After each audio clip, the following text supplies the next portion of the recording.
Hi guys, welcome to bekibtarot. My name's Becky. I'm a spiritual advisor, clairvoyant and energy reader.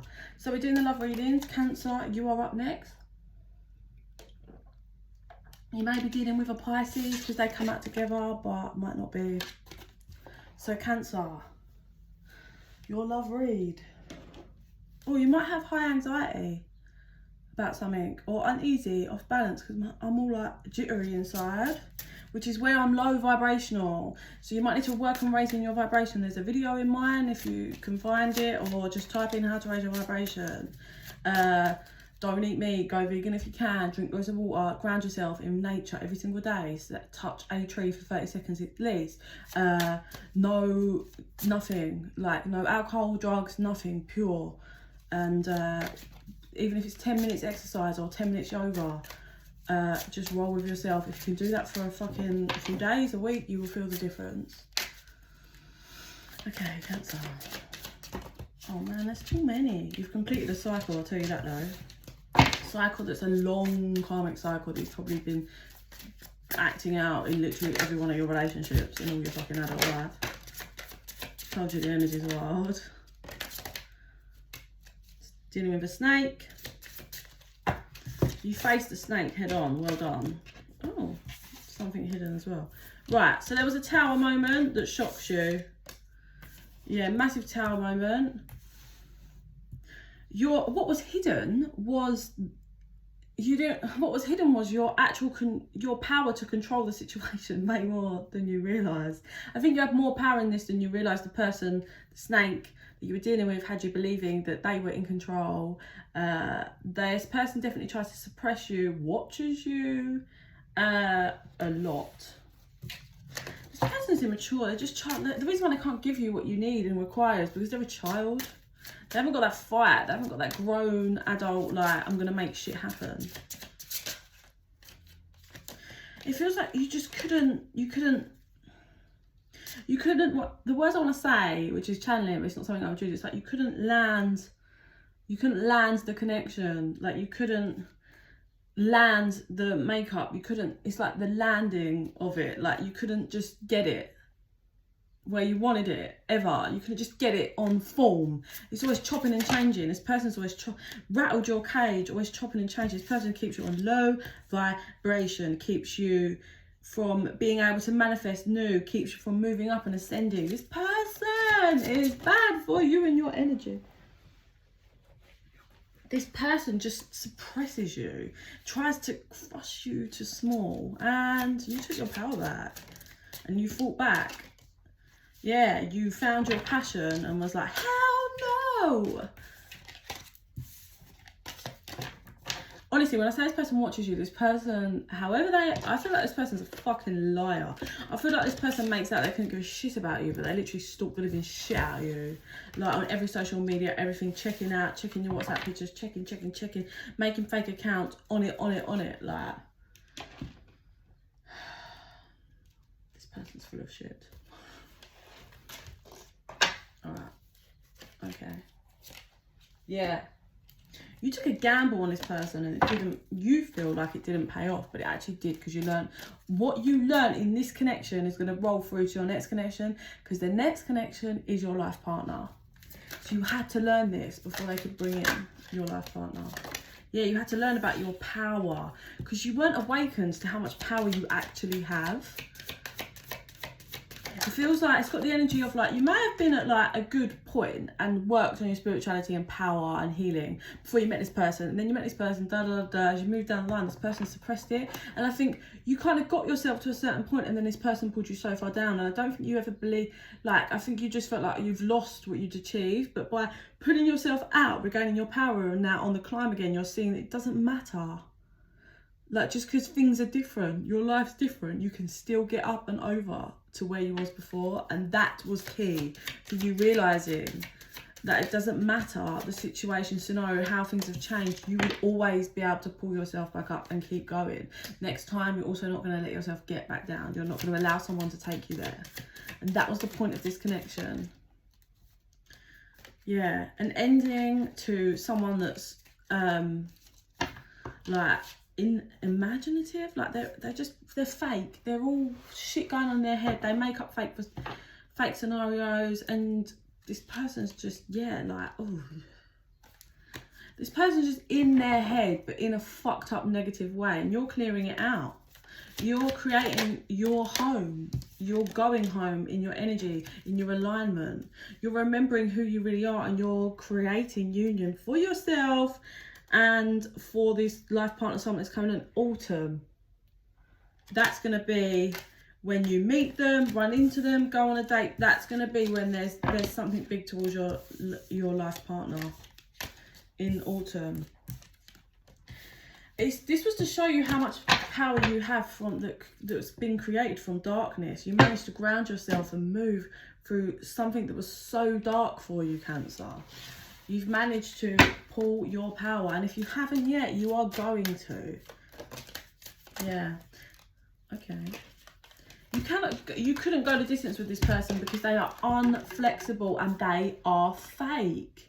This person puts up a fake facade to you and the whole world. They wear masks, and how can you go the distance with someone that doesn't even know who they are? I feel like this person really put you constantly in two minds, constantly in a back and forth energy because you were just confused. I feel like this person did it on purpose because they feel so low about themselves and they can see what you could be. So rather than growing with you, they decided to pull you back and suppress you because they didn't want you to leave them and then feel alone, left and abandoned. But they could have just changed their own shit, but they chose not to. Okay, what else do you want to show me for Cancer? I'm hearing, don't you worry, child. See, heaven's got a plan for you. New doors opening soon. By winter or at winter, there's a big door that's opening for you. I feel finances. You could making way more money than you ever could have imagined by something that's going to open up in the winter, or that's going to start opening up, or you're going to get the inspiration, something around winter.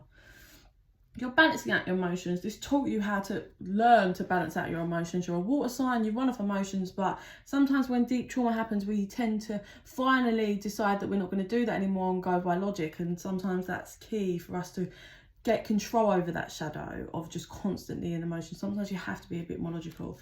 So you're actually blind to the lesson. You have been really patient actually, and you are finally after this broken heart on moving through the door to your happiness and healing, and your victory is near, and your victory comes in the winter. I feel for you when you're going to start creating a new story, and it's going to go very, very well. You're good. Yeah, there's that caring connection. Broken heart. Person that broke your heart is going to be so fucking envious of you. By the end of the year, by Christmas, they're going to be pissed. And then by the time this connection comes in the autumn, next year, oh my God. They're going to fucking hate you. They're going to be really envious. They're going to try and pull their tricks, but it ain't going to matter by them because you're going to heal, you're going to have no ties to them. You're going to create this new life, and then you're going to have this new caring connection. Someone that cares for you in a way that you need, Cancer. And that will be your victory for the broken heart. I just heard deceptive snakes. This person was obviously very deceptive. Kept things back. Right, so for those of you that have shifted in your energy and you know you're like moving through the light and you've like really worked on healing in your shadow work, you know that this is coming. You can feel it in your intuition. You know you're going to get this. For those of you still a bit in the darkness, not balanced out, you will get to knowing of this. But the Cancers that are aware, I think, that have already done a lot of the shadows and healing work, you're still heartbroken sometimes, but you've done the serious work for heartbreak. You can feel it coming. It's like a pending, and you don't want to be patient anymore because you know it's coming. You can feel it. And you're struggling to be patient because you're like, I fucking deserve it. But you do, and you will receive, but they're just clearing up this attachment. There's an attachment to having a connection that just needs to find, like the last bits need to shift. But I feel the last bits are going to shift when you create this thing that's going to do really well in your finances, that's by winter or at winter. Surrender some more. Stop trying to gain control. Look at the bigger picture. Look at how far you've come and believe in the impossible. Don't put yourself in brackets and put yourself in things that, oh, that probably can't happen. Yes, it can. You're close to achieving a certain goal. It's just, you need to really hold your vision and keep releasing things that you feel guided to release. As a Cancer, I can tell you over the last few weeks, but been pending for a couple of months, is I've been really guided to release a lot of things. And a job of mine, I'm done. Like, releasing ties to my old way of life, because I know I'm shifting into a very new way of life. So that resonates for me massively. And when you have that guidance, it's just like it niggles away. It gets bigger and bigger and louder and louder. Like, I can't do this anymore. And that's how you'll know it's like proper divine guidance, because you cannot ignore it. Like, you might start with, I just don't think I really enjoy this job anymore. And then you're like, oh, maybe I'll just drop a shift a week. Like, finally, you make that decision after feeling that way for a while. And then you drop one shift and you're just like, oh, and then it gets worse. And you're like, I fucking hate this job. And you're like, I just don't want to be here. And it gets worse. And then you drop down another shift. And then you're like, oh my God, just get me out of it. And you're like, do you know what? You have to trust the guidance and move. Yeah? So they're saying your hard work is paying off. All this shadow work, all the trying to trust your divine guides, everything is paying off. Please know that. You just can't see it yet. It's all happened energetically, but it's just falling down to the 3D. So what would you like to finish on? No, that's it. They're just saying, just know it's coming and look out for a sign. So you can ask for signs, but there's going to be a big sign. There's going to be a big sign, as when that person's pending, that life partner's about to come in, there's going to be a big sign and you're going to know it, but keep looking out for it. Okay, it was 11:44 when I looked up then. Please like and subscribe. It helps our energies connect, so therefore more of my videos will resonate for you. If you're interested in private reading, info is in the box down below, or just go to bekibtarot.co.uk. And in the meantime, I send you so much love and light.